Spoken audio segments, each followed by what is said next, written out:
We all always want to find love. We all want to be in a relationship where we feel valued, respected, and loved for who we are.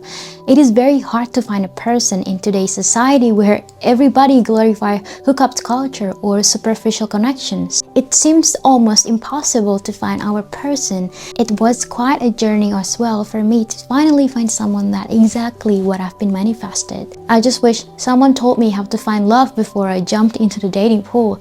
If I knew it sooner, it will make my life so much easier or cut off some unnecessary drama or heartbreaks. So on today's video, I just want to share with you every single thing I learned about dating in my early 20s, and I hope it can also help you to find love. If we want to be honest with ourselves, we always think our current boyfriend at the moment is our person.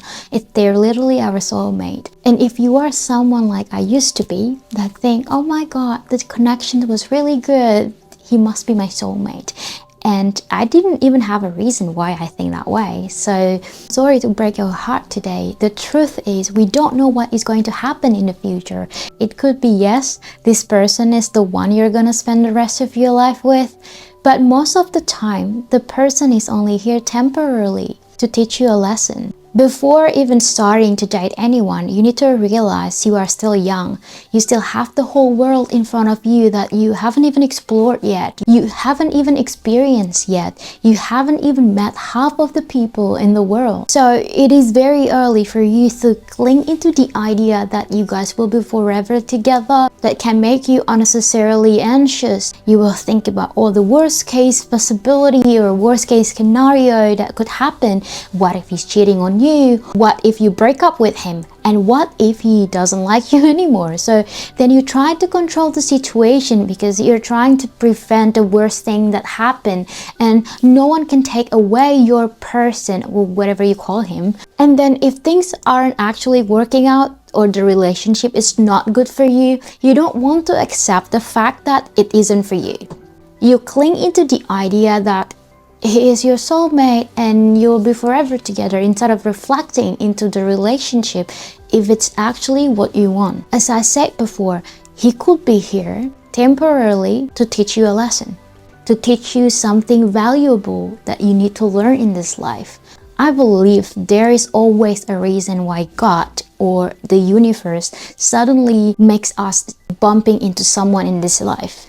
If he isn't your person, if he isn't for you, then he's only here to teach you a lesson and move on. You have to know that if this person isn't for you, there must be a person somewhere out there that will align with you, that will make things work out with you. So do not even try to control the situation that isn't even working out in the first place. Especially when you are stuck in situationship and you actually stay for so long or too long, more than you actually should, knowing it isn't what you want because you just want a relationship. You want to be loved, but the guy isn't ready for a relationship.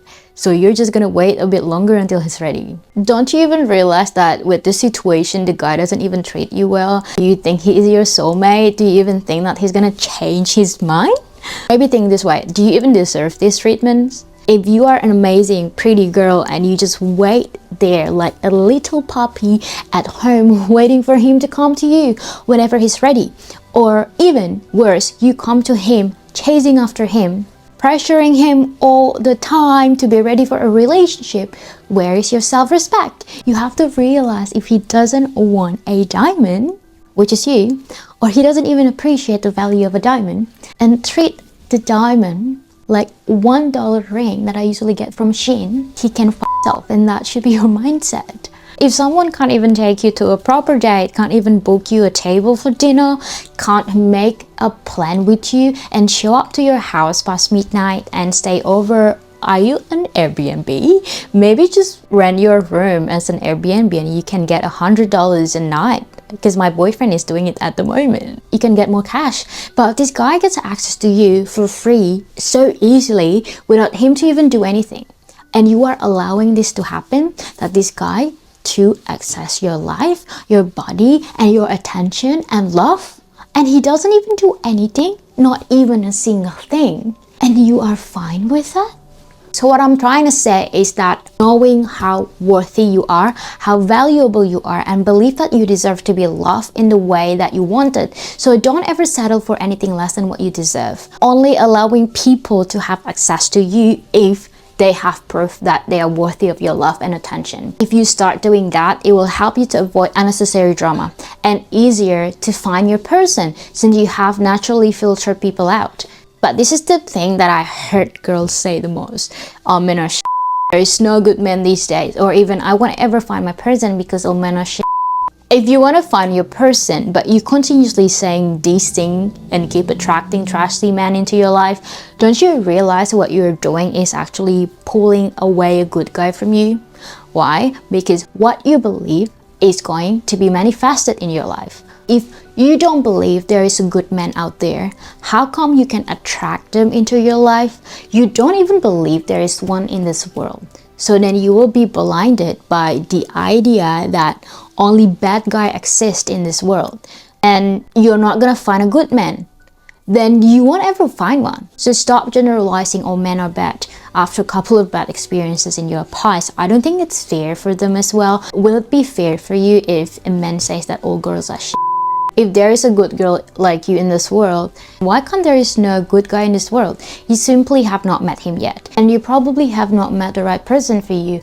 Look, not all people are born to be evil. Some yes, obviously, but most of the time it's simply because what we want does not align with them. Sometimes you guys are just not compatible. Sometimes it's just one of you guys have not healed from childhood trauma and you carry it into the relationship, or maybe sometimes it's just different value in life. So believe that there is someone out there that will fit into your life, wanting exactly what you want and share the same value. Instead, you should ask yourself, why do you always attract bad men into your life? And why do you allow them to have access to you?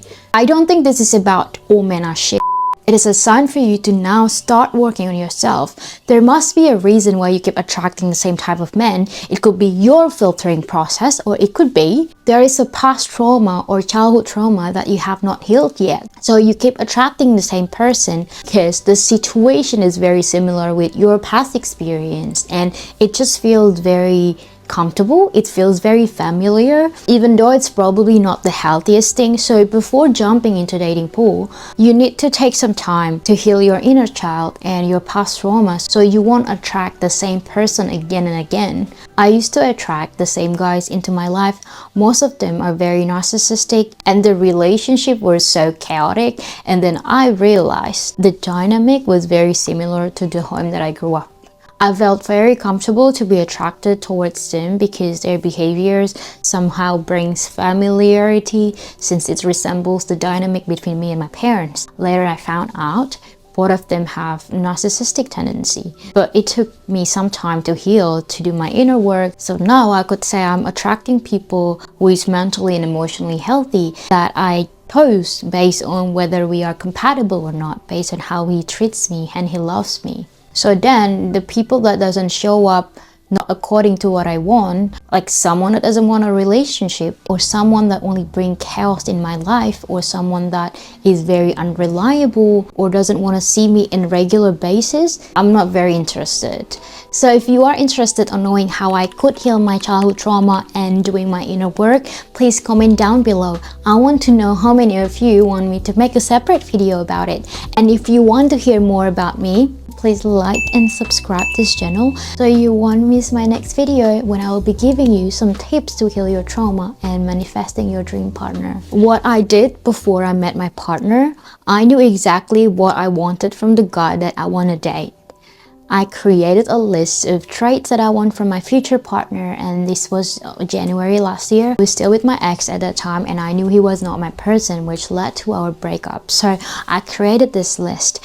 When I was single, I didn't really date many guys. One of the reasons was I didn't like most of the guys I've met on dating apps, and I kept reminding myself on what I want. The guy doesn't have to tick all the boxes, but at least it gives you a better idea of what kind of person you want to give your time and effort and energy to, what kind of person you will think could develop into a relationship. So what I did was I started with 5 big categories of the most important things that I want from my partner. Obviously, those are all the things that I also value in relationship. And when I started writing down, I went overboard and end up with like 30 more lists of things, to be honest, and the rest was just silly. Like, I want someone who smells good and like to surprise me or something. So maybe you could start with 5 big categories. I wrote down communication, emotional intelligence, respectful. I can't really remember what other 2, but those are the big categories. So when I went back to the dating pool, I was fully aware of what kind of person I was looking for. So everything less than that, I wasn't interested at all. I wouldn't be keen with someone that leave me hanging or not communicating with me for more than 24 hours, since it happened before. And when I met my partner, he ticked almost every single thing.